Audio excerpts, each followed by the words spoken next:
What's cracking, y'all? You are now watching Boo TV. Appreciate you for stopping in. Like, comment, subscribe, hit the bell, stay notified, and let's get into the topic for today. So it appears that LeBron James and JJ Redick have teamed up in starting a podcast called Mind the Game Podcast with LeBron James and JJ Redick. I feel like this came out of nowhere. Usually, if somebody's about to start a podcast, you know, they start putting the word out, blah, blah, blah. But I just felt like this dropped out of nowhere. And if you're LeBron James, yeah, you have the ability to just drop stuff out of nowhere and it'll blow up. That's the effect of LeBron James, right?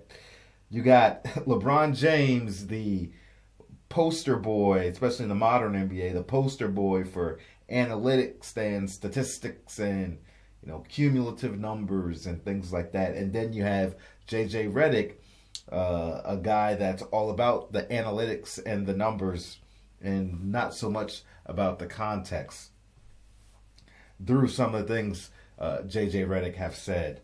So I guess these two are a match made in heaven. This video is about LeBron James, and he made some comments regarding most influential players in NBA history and had an interesting answer or discussion with JJ Redick. Take a listen. 08, 09, or whenever that little light-skinned fucker came in the league that's in Golden State, he changed that whole narrative. He did. He single-handedly changed the no lead is safe. It's like Pat Mahomes right now. It's interesting you bring up Steph because I think there's Love that guy, a long history of Steph. Great players that have impacted the game. And you can see a lineage between different skill sets, right? Michael to Kobe, right? You can see that. I don't know that there's been a player that has influenced the game more than Steph. And you can certainly point to like Harden for sure in that era, Damian Lillard for sure. But you're right, it started with Steph.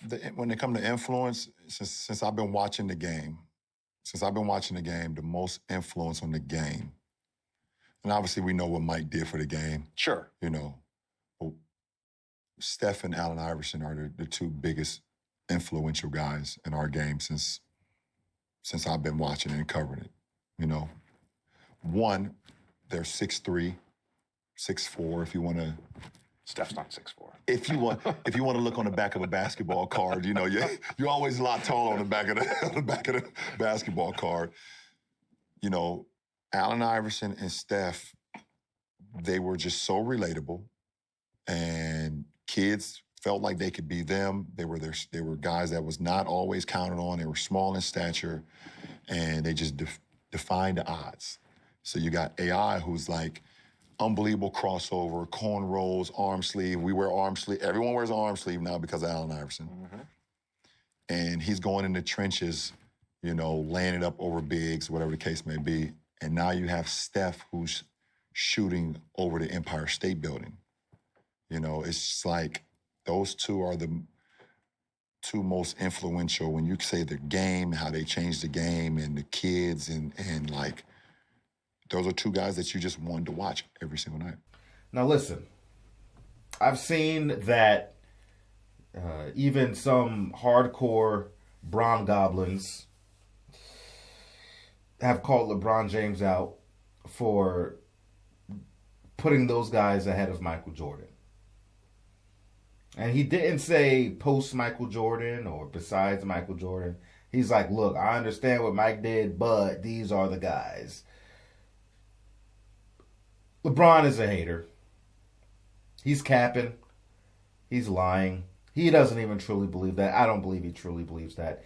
He's continuing to push this GOAT agenda and push these narratives. And by leaving Michael Jordan off that list and knowing how the current generation views LeBron James as far as influence and how he impacted player mobility and the era of the player, it aids into that argument, even though this isn't about LeBron James because he's not including himself, that LeBron James is more influential than Michael Jordan. I think that has something to do with it as well. But this is, and listen, everybody's entitled to their opinion. If you can say, well, that's my opinion. I think Iverson's better. That's my opinion. I think Steph Curry's more influential than Michael Jordan. Yeah, you know what? Listen, I get it. That's your opinion. And you may have some very strong biases towards Iverson or Steph Curry. And to me, the most influential player for me was Kobe Bryant. But I would dare not say that he's more influential than Michael Jordan. But I don't even know how you could argue the influence Michael Jordan has had on the game of basketball, even outside the game of basketball. I logically, I just can't see how you could put Steph Curry and Allen Iverson, and I love both of those guys. AI is one of my favorite players of all time. Steph is one of my favorite players of this generation, and he wasn't always, but I enjoy watching Steph. But hell no, man, hell no. There are levels to this when it comes to influence. And I'm glad LeBron James said this, because I'm not sure if I ever did a video just talking about my opinion on Michael Jordan and his influence on the world. And this is a good opportunity to do it and dispute LeBron James's claims or opinions. Yes, Allen Iverson was influential. The crossover, his brand of crossover, how he did it. And when it came to appearance, individuality, and urban hip-hop culture, Allen Iverson, I get it. Steph Curry with the three-point shooting, more so what's considered an acceptable distance to shoot the three ball more than anything in the current NBA. I get it. But Jordan's influence stretched in so many areas on and off the court on levels that we really have not seen, especially if you start talking about marketing. Listen, when Mike came into the league, we had never seen a scorer, a shooting guard, be able to do all the things he could do with the basketball while also having ridiculous athletic abilities and skills and fundamentals, and you combine all that together in one player. Combined it all. And what do you get? What do you get? You get Michael Jordan. He could score unlike anyone we had ever seen at his position or at all in the modern NBA at that time. It wasn't just all about the points. The points were there, but it's how he did it. It was beautiful. His skills allowed us to see a player do things that were at the time generally unseen, but the regularity at which he did these things, they weren't just one-off situations. He'd come back in the same game and the next game and just continue to do things. His branding. The most popular sports athlete brand ever. One of the most popular brands ever, outside of sports even. Not just basketball. It's well known from every part of the world. Jordan, Air Jordan. For Christ's sakes, there was a movie made all about his damn brand and the origins of the shoe and the branding. Great movie, by the way. Go check it out. It's called Air. If you watch that movie, you can also learn about some other areas where MJ's influence helped break borders and strike new ground for what was acceptable in the NBA at the time. And in an age without social media. See, people always talk about, oh, Mike couldn't survive. He didn't have to deal with the pressure of social media. Well, you take the good and the bad, because there's a lot of positive things that come with the social media age that people don't like to talk about that benefits players today. So Mike did what he did in an age without social media. No way to shoot information, large amounts of information of all configurations and data types, to shoot this information out to any part of the world for millions and millions of people to digest simultaneously. Michael Jordan's name and reach stretched to every part of the world. Michael Jordan spearheaded the NBA and to the global markets, and other countries became much more invested in basketball, in the NBA, because of Michael Jeffrey Jordan. Places that did not have access to pictures or videos knew of his aura, knew of his mystique, knew of his name, and could describe his appearance. Commercials, advertisements, be like Mike, like Mike. People to this day driving to the hoop, jumping in the air, switching hands with their tongue out. Yup, even people that are done with the 90s and will die on the sword for LeBron James and try to stomp on the legacy of Michael Jordan are the same ones at the YMCA gym with their tongues out, with the Jumpman logo on their shoes, on their shorts, on their headbands, on their socks. Those same people rocking Jordan. With that being said, Michael Jordan paved the way for all these players to be able to have their own signature shoe and clothing lines. He opened that door. He showed them the way. In the 80s, all you really had at the time was Magic and Larry Bird with the Converse shoe. And the shoe was identical. And the only thing that set the two shoes apart were the Boston Celtics and Laker color schemes. They were advertising the shoe for Converse. Converse was like, yo, what's up? Here's our shoe. Magic and Larry, you're the two greatest players we have ever seen. Two best players in the league right now.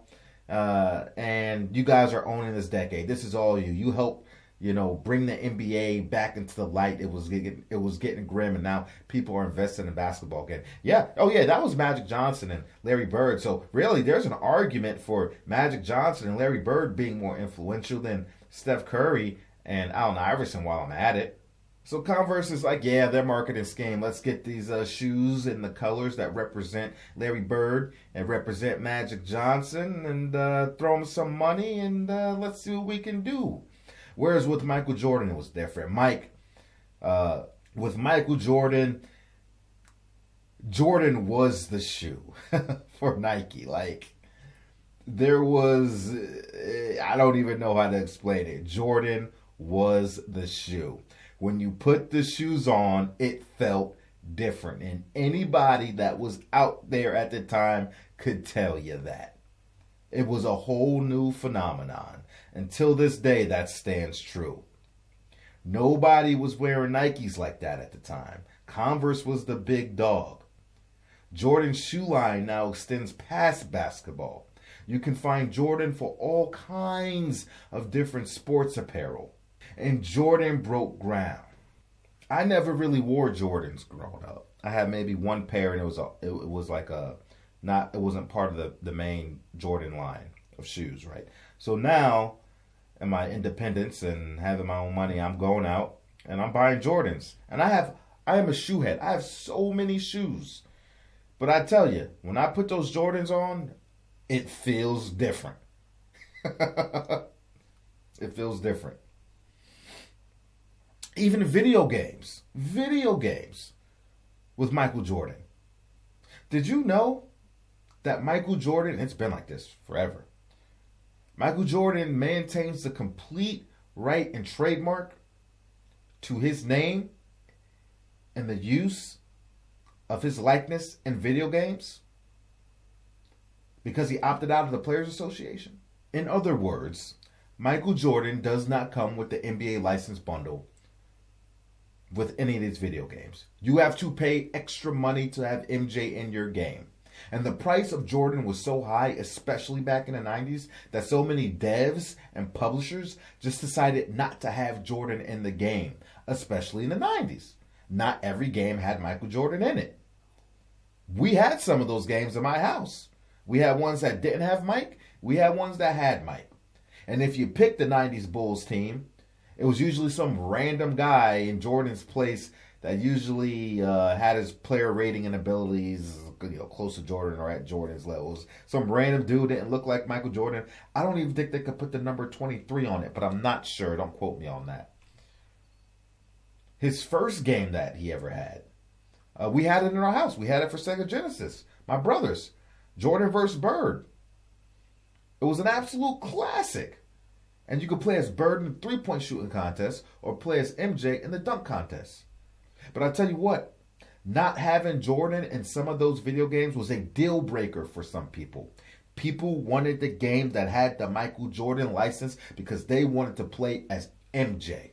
Mike made popular the baggy slacks, the hats, the hoop earrings. He wasn't the first person to do those things, but when Michael Jordan does it, you know what I mean? Jordan was the first NBA player to be a majority owner for a basketball club. And you can imagine how much influence that is going to have on future generations watching Mike go from a player to an owner. Though his run wasn't great by any metric as far as having a successful ball club, he still broke new ground, broke barriers, and even you, Mr. James, always speak on how you want to be an owner someday. Michael Jordan, a billionaire. To this day, as I am on this part of my life where I find myself venturing into different countries and exploring and learning about culture and just, I'm on my passport brothers thing, So I can't tell you how many places I go and people point at me and say, "Hey, Michael Jordan, I'm only 5'7". I ain't no 6 foot person. I ain't no 6 foot brother." So they associate African Americans or black people with Michael Jordan, especially places that rarely see people that look like me out there. But to also be fair, I also get called James Harden, obviously because of the beard and the hair. But, I've also heard plenty of stories from many other African American people or people from African heritage that have said the same about people calling them Michael Jordan when they visit other countries. I'm a Kobe Bryant guy. You see the hat. You see the decorations on the wall. But for me, I understand. There's no Kobe Bryant without Michael Jordan. At least the version of Kobe that we saw. If Mike influenced anybody on that damn basketball court in so many facets of the game, it's clearly and was Kobe Bryant.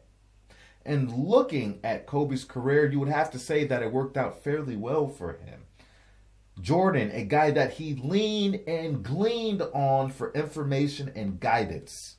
So LeBron James is going to sit here and say that after he was able to produce and star in Space Jam 2, the sequel to the original Space Jam, the original Space Jam in the 90s, the far superior Space Jam movie. There would be no Space Jam 2 without Jordan saving the Toon Squad. But Jordan opened that door, and he set the stage for that movie, obviously. And LeBron James, you took the helm for that franchise. You took the helm, LeBron. Your whole career, you have worn number 23 and number 6, while all at the same time trying to separate yourself from Jordan in these GOAT debates, but still living under and in his shadow, donning his number because of what? That's influence, buddy. That's influence. I forgot to mention that Jordan started the longer shorts, the slightly baggier shorts trend. That was Michael Jordan. When you think of an entire decade, when you think of the 1990s especially, everything, every topic, everything outside of basketball, one of the first things that come to mind when you just think 90s is Michael Jordan. It is the Chicago Bulls because of Michael Jordan. You better believe it. Jordan defined a decade. Jordan's influence is huge in so many different areas. Jordan's influence transcends time and space, breaches other alternate universes, and so on and so forth. I'm a nerd, leave me alone. Mike paved the way for players and people on and off the court. Until this day, recognizable and respected practically everywhere you go. You know, you can go anywhere in the world and they know MJ. They know Michael Jordan.